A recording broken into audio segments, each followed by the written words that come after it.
दिल से आपका स्वागत है। जोरदार ताली बजाइए।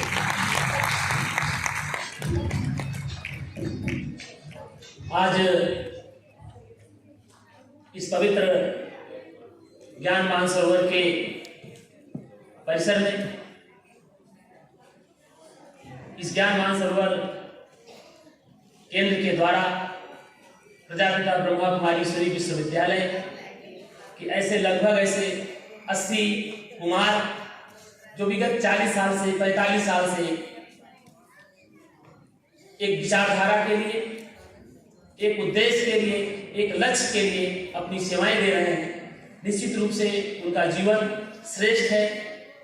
उनका जीवन परमार्थ के लिए अर्पित है, लोक मंगल के लिए अर्पित है, बाबा के लिए अर्पित है। मैं उनका हृदय से स्वागत करता हूं, अभिनंदन करता हूं, वंदन करता हूं। आज इस कार्यक्रम में एक अद्भुत व्यक्तित्व, आध्यात्मिक व्यक्तित्व, जिन्होंने अपना पूरा जीवन समाज, राष्ट्र, धर्म और संस्कृति के लिए अर्पित किया है, ऐसे पूज्य बाबा कालिदास जी महाराज, जिनका इस हरियाणा में सापला केंद्र होता है। और जैसा भी बताया गया, भारत के अनेक प्रांतों में उनके 40 से ज्यादा संगठन चलते हैं, अनेक गौशालाएं, विद्यालय ऐसे सब कुछ चलाते हैं।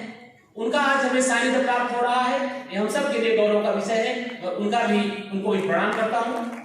आदरणीय श्री बीके भारतभूषण जी के मार्गदर्शन में, उनके नेतृत्व में, आदरणीय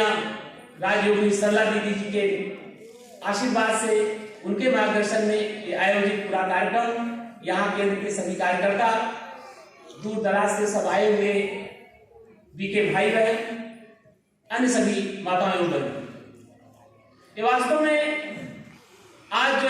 प्रातः काल से कार्यक्रम चल रहा है, जो हमारे ऐसे 80 कुमार यहाँ उपस्थित हैं, जब इनको देखा जाए, यदि मेरे जैसा व्यक्ति,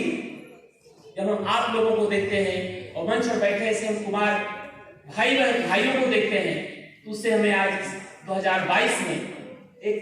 विश्वास पैदा होता है कि भारत का भविष्य उज्जवल है, भारत की संस्कृति सुरक्षित है, भारत का अध्यात्म सुरक्षित है, भारत का पूरे विश्व में कोई विनाश नहीं कर सकता, कोई क्षति नहीं पहुंचा सकता। क्योंकि जो भारत के पास ऐसी शक्तियां हैं, इन्होंने अपना पूरा जीवन इस राष्ट्र के लिए, विचारधारा के लिए, शिव बाबा की सेवा के लिए दिया है, ये अपने आप में अद्भुत है। इससे अच्छा जीवन का कोई क्षेत्र नहीं हो सकता है, जीवन का कोई चुनाव नहीं हो सकता है। हम बहुत बड़े प्रशासनिक अधिकारी हो सकते हैं, बहुत बड़े उद्योगपति हो सकते हैं, किसी भी क्षेत्र में अपनी ख्याति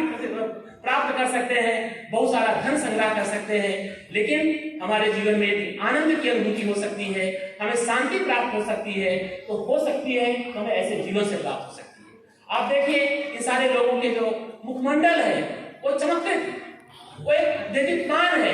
क्योंकि उनको और आगे जाना है और कार्य करना है। प्रजापिता ब्रह्मा कुमारी विश्वविद्यालय, जिसके पास इतनी बड़ी शक्ति है, गंगा जैसी निर्मल, इतनी बहनें, जिन्होंने अपना पूरा जीवन बीके के रूप में समर्पित कर दिया है, ऐसे हिमालय जैसे उद्देश्य को रखने वाले, लक्ष्य को रखने वाले, चरित्र को रखने वाले, ऐसे पूरे देश के लाखों जो बीके भाई हैं, जिन्होंने उस उद्देश्य के लिए, बाबा के उस संकल्प को पूरा करने के लिए, नए युग के सृजन के लिए, नए युग के निर्माण के लिए जो अपना पूरा जीवन दिया है, ये अपने आप में देश का नहीं, पूरी दुनिया का जो है एक बहुत बड़ा कार्य है। एक बहुत बड़ा कार्य जो हमारे भारत में को केंद्र बना करके पूरी दुनिया में हो रहा है, जो आज का भारत है, जो आज का विश्व है, तो निश्चित रूप से कहीं ना कहीं हमें कुछ दिखाई देता है कि जो कुछ हो रहा है वो ठीक नहीं हो रहा है। लेकिन वो ठीक कैसे होगा, वो व्यवस्थित कैसे होगा, वो हमारी जो आध्यात्मिक संस्कृति जो करोड़ों वर्षों की है, भारत जो दुनिया का सबसे प्राचीन राष्ट्र है, वो पुनः व्यवस्थित कैसे होगा। कैसे प्रजापिता ब्रह्मा कुमारी विश्वविद्यालय का जो शिक्षाएं हैं, उनकी जो मान्यताएं हैं, उनकी जो परंपराएं हैं, जब इस देश को स्वीकार कर रहा है, तो निश्चित रूप से उससे देश में बदलाव आएगा, एक नए युग का सृजन होगा। आप सारे भाई बहन यहाँ जो उपस्थित हैं, हम सारे लोग सौभाग्यवासी हैं कि जैसे राम ने लंका पे विजय प्राप्त की थी, उनके साथ बानर थे, भालू थे, कोल थे, भील थे, किरात थे, तो समाज का एक ऐसा वर्ग था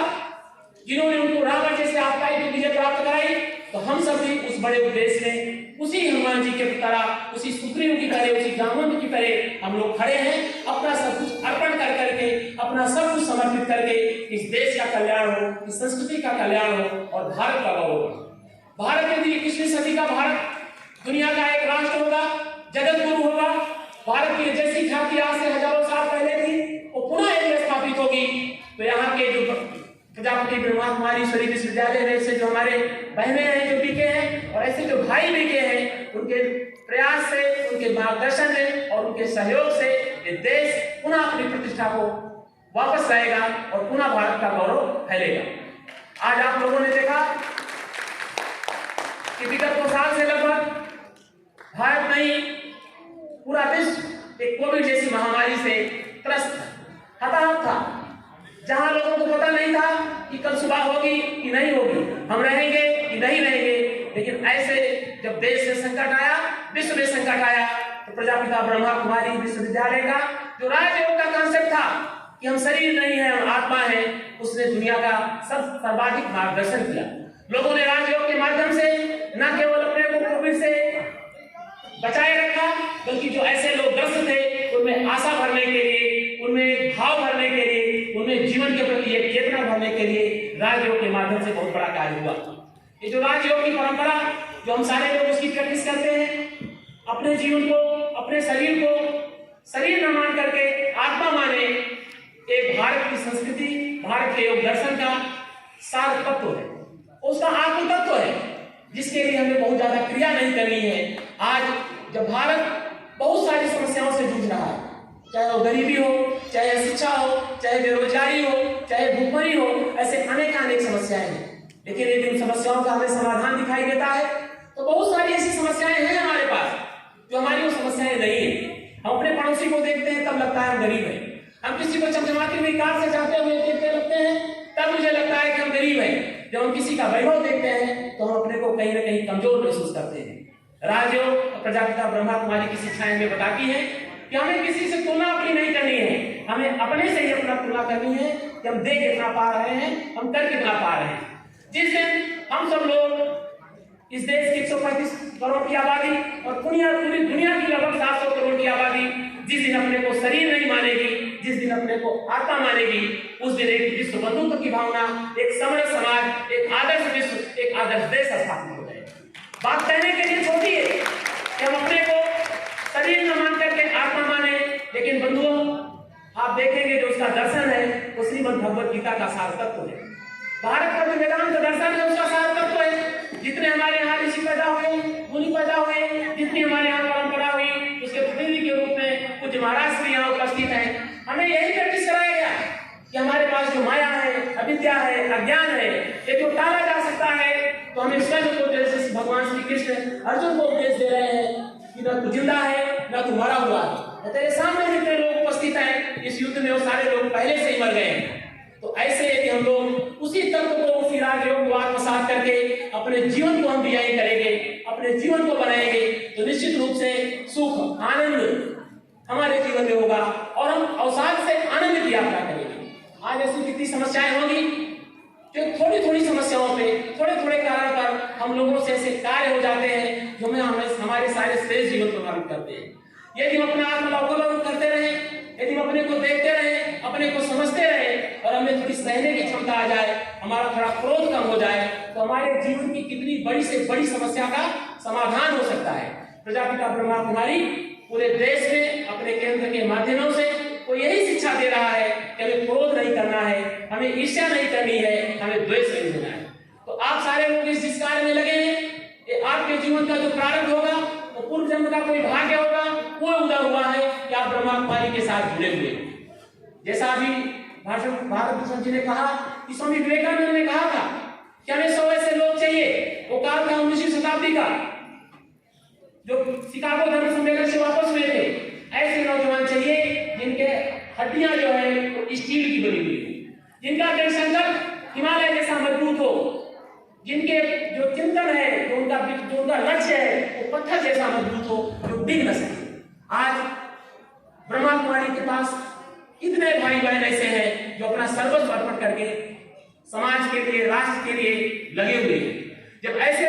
संगठन,